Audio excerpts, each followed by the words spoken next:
Welcome to the Terraform for Juniper Apstra podcast. My name is Andy Laptev, and today I am joined by the creators of Terraform for Apstra, Chris Marquette and Raj Subramanian. Chris, who are you and what do you do at Juniper? Hey, thanks, Andy. My name's Chris Marquette. I'm a product manager at Juniper Networks, and I've been doing infrastructure ops and a little bit of software dev stuff for coming up on 3 decades. You the man. Thanks, Chris. And Raj, who are you and what do you do at Juniper? Hey, I'm a product manager at Juniper as well. My background is software engineering, and I've been doing cloud adjacent and network adjacent coding for the last, 10, 15 years. Awesome. Thanks, guys. So today, our focus is on the recent release of Terraform for Juniper Apstra. But before we jump into that, I thought it might be helpful to go over both Juniper Apstra and Terraform at a high level before we get into how they work so well together. So I guess we have to start with what is Apstra. The formal definition of Juniper Apstra, it's an intent-based networking software that automates and validates the design, deployment, and operation of data centers from day 0 through day 2 and beyond.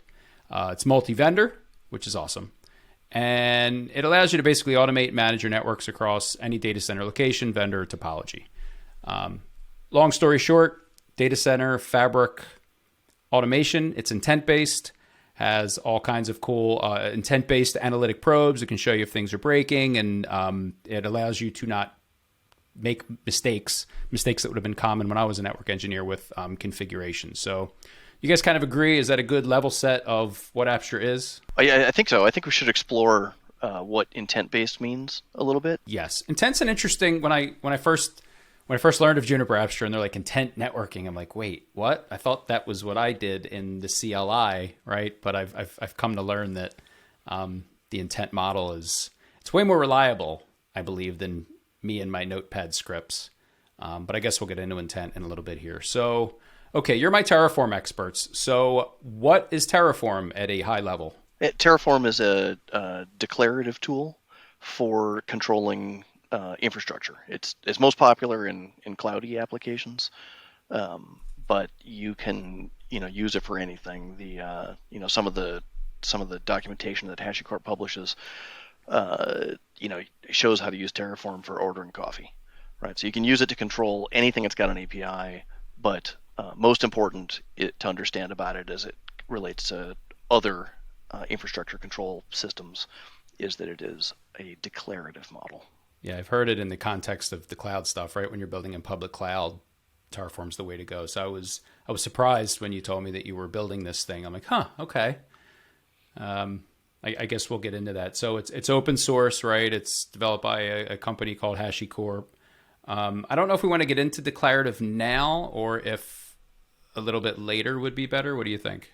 I think it's simple. I think we can make it real. So Apstra says intent-based, and that's got a lot of implications that having to do with validation and expectations, right? The Apstra design knows what's going to happen in your network when it pulls certain levers. But one of the important things that intent-based means is declarative as opposed to imperative, right? That's kind of a built-in base assumption. And Andy, if I worked for you and you came to me one day and said, hey Chris, my car's filthy, it shouldn't be, right? What are you telling me to do, right? You're just telling me you expect to have a clean car, right? You're not telling me go get a mop or a sponge and a bucket and a hose and stand out in the driveway for 2 hours, right? Maybe I take the car to the car wash. Ultimately, you care about the outcome, which is clean car, and not how I get you there.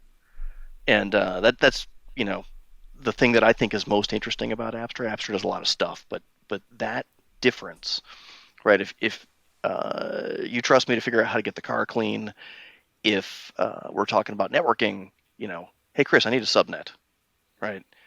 Did you tell me to turn on spanning tree and trunk a VLAN everywhere, or configure EVPN, or configure Trill, or shortest path bridging, or you didn't specify.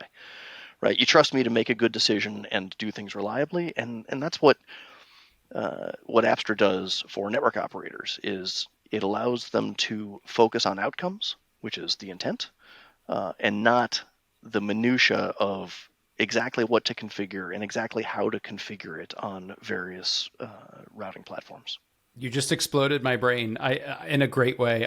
I love the go wash your car analogy It wasn't even because wash the car, right? It's like nouns and adjectives. I need a clean car. you need a clean car, right? Nouns versus verbs is like the imperative versus declarative discussion. Yeah, I would never tell you all the 14 steps required to get that car clean, but Right.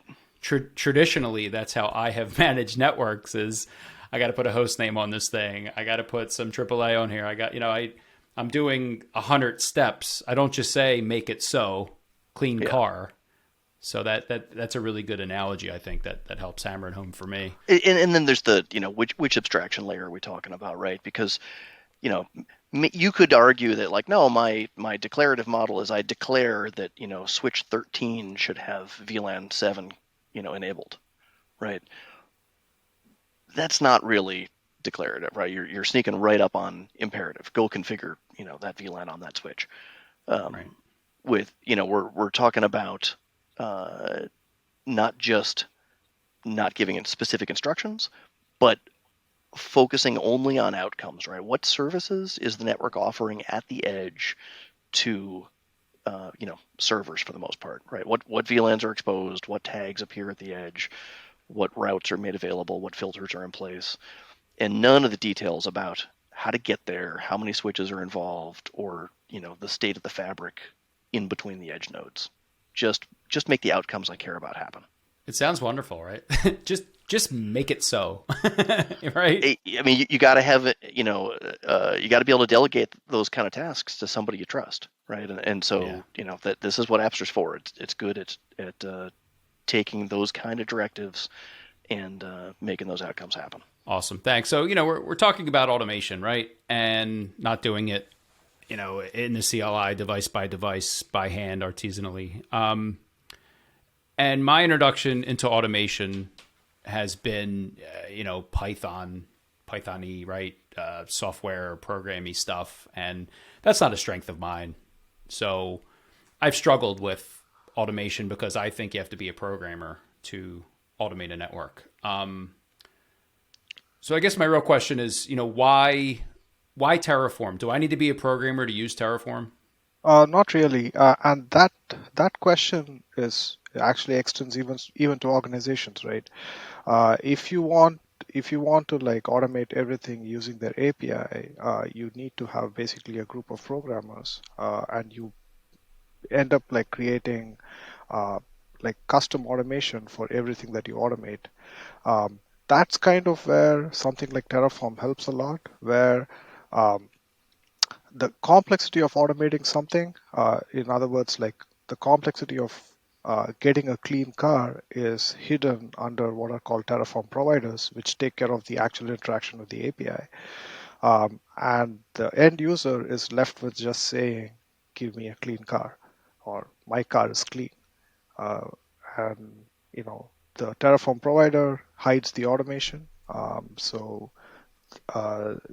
as an organization, if you have a group of people who know how to write Terraform, you don't need a group of people who need to automate all the things that you want to automate.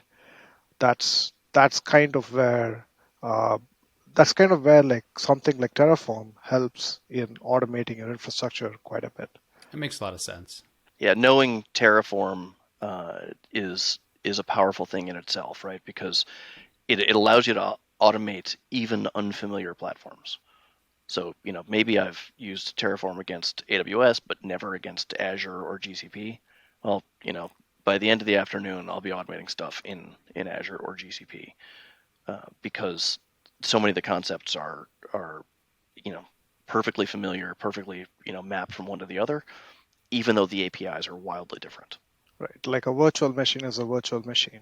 So if you know how to define a virtual machine, that is largely transferable across platforms. Yeah.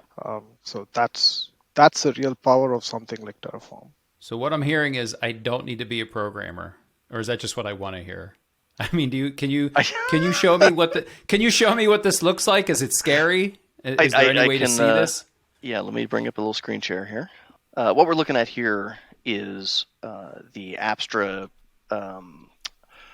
configuration page for a routing policy. So this is, all the details about importing and exporting routes from your data center fabric that should be at least, medium familiar to most network operators. It's a combination of, prefix lists or route filters or, all of that kind of stuff that you would apply in any network. And this is how Apstra expresses it. If we go to the edit button for this thing, you see we've got fields to make changes to different text fields and radio buttons and checkboxes and all the things that Apstra presents. The Terraform code to accomplish the same thing, I say code, the Terraform configuration file to accomplish the same thing is right here. I'll put these two up next to each other so you can compare.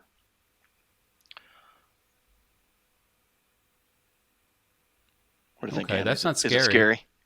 No. I mean, I would say if it's scary, I've railed against how afraid I am of coding, and I mean, it looks intuitive to me. I'm looking at the left, and there's the name, there's the description. It's if I want to enable things, I put true and not false. I mean, I think I could do this. The way you'd probably consume this is, you go to the documentation page for, you would first decide you need to create a routing policy, right? Go to the documentation page for routing policies in the provider. It's easy to find. Copy and paste a sample into your local editor, and then start whacking away at names and prefixes and true-false switches and whatever. And if we want to make a change. Like right now, you see the export loopback buttons feature is configured. That box is checked, and over on the Terraform side, it says true. If I make this false in Terraform and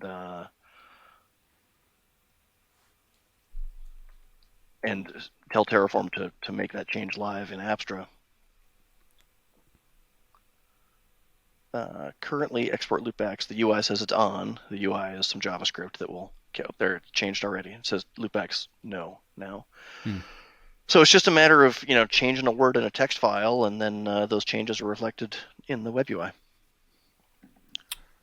Wow, that's awesome. I think I could do it, Chris and Raj. I think. Yeah, and the cool thing is you could now commit that the Terraform config into a Git repo, or even before you did that, you could create a pull request and somebody else can review it and tell you if it's good.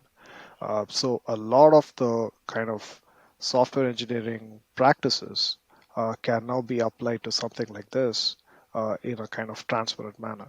Yeah, that's really important, right? Is the goal to express your GUI in text? Well, kinda, right? Intuitively, we think that a GUI is easy to use or easier to use, and that's probably true. But it's missing some features and some capabilities, right? How do you version control a GUI? How do I tell you what I want in the GUI, or the guy that's working a different shift from me? How do I validate that all of the checkboxes in the GUI are what I expect them to be? Right? It's just clicking around in the web UI and reading pages and comparing them to my notes. With Terraform, we can make it true from text. We can compare it to the text.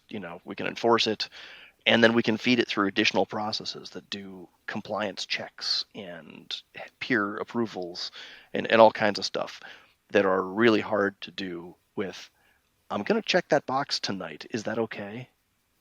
As a peer review process. Right. So I think we've already gotten into my next question, which is what are the benefits of using Terraform with Apstra? And if I understand you correctly, looking at this, if I was a junior engineer and you were a senior engineer and you were writing up a change for me to perform in Apstra one night, to your point, how do you communicate to me in documentation, like in a MOP, right? Like a method of procedure, like, okay, Andy, go do this thing tonight. And to me, it looks easier for you to communicate to me what needs to be done in that Terraform config file than trying to describe that in a GUI. Does that sound fair? I mean, I could point you to an existing Terraform config and say, yeah, it's just like this one, but the name should be, prod instead of dev or something like that, right? And after you write your template of the config you want to implement, you can show it to me, or you can run Terraform plan, which where Terraform compares your text against what's live out in the system right now, and produces a summary of the diffs. Right, so you could come to me later, or as a part of our formal, change management process, and I could review those diffs and say, yep, that change is expected. That change is expected.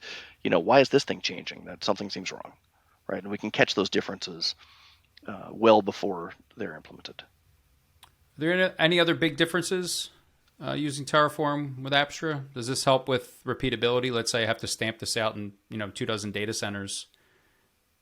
Is this helpful? Absolutely. Terraform's got a bunch of modular features that let you refer to data from other sources and run things in loops and sort of templatize things, kind of Mad Lib style, that lets you stamp out identical or near identical to the degree you need them configurations. Awesome. But yeah, all of this is only possible though because of Apstra, right? To terraform, in theory, right? You could terraform switch configs directly, right? I want a switch configuration that says has this following blob of text, and that's what people are doing with other automation tools now, with Ansible or various other tooling. Is they're writing their switch configs. That's a lot to manage though. The Apstra is abstracting away a lot of the implementation details and just focusing on the outcomes makes this infrastructure as code approach easier to consume, like possible to consume, right? As opposed to looking at 1,000-line config diffs for each of many dozens of boxes, which that'd be a lot. Yeah, so it's like a nice fit between Apstra's intent and Terraform's declarative models. So that's what makes this whole thing possible. How did we get here? Right? Chris, you and I started together around a year and a half ago, and there was not Terraform for Apstra. So how did, this thing is released, it looks amazing, and it's out there for consumption. What was the birth of this? How did this come to, how did you land on Terraform for Apstra? I was aware of Apstra from field day events and other industry stuff, but I hadn't paid a ton of attention to it. It wasn't relevant to the work I was doing at the time. And when I started at Juniper, I, became much more familiar with Apstra and what it was all about. And I had just been doing a lot of Terraform work in my previous gig. And, these two are a natural fit together.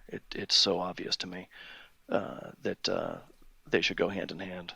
And so we just started working on it. And here we are. And is that because of Terraform's declarative model and Apstra's intent? They just kind of line up philosophically and what they accomplish? Yeah, exactly. Yeah.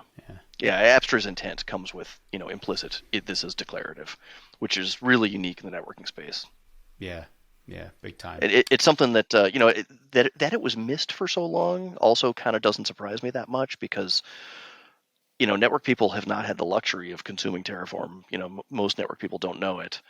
And we also haven't had the luxury of declarative models in our networking. It has always been, go configure 1,000 different switches slightly differently on each of many dozens or hundreds of boxes, and having the luxury of an orchestrator that has its declarative intent-based model.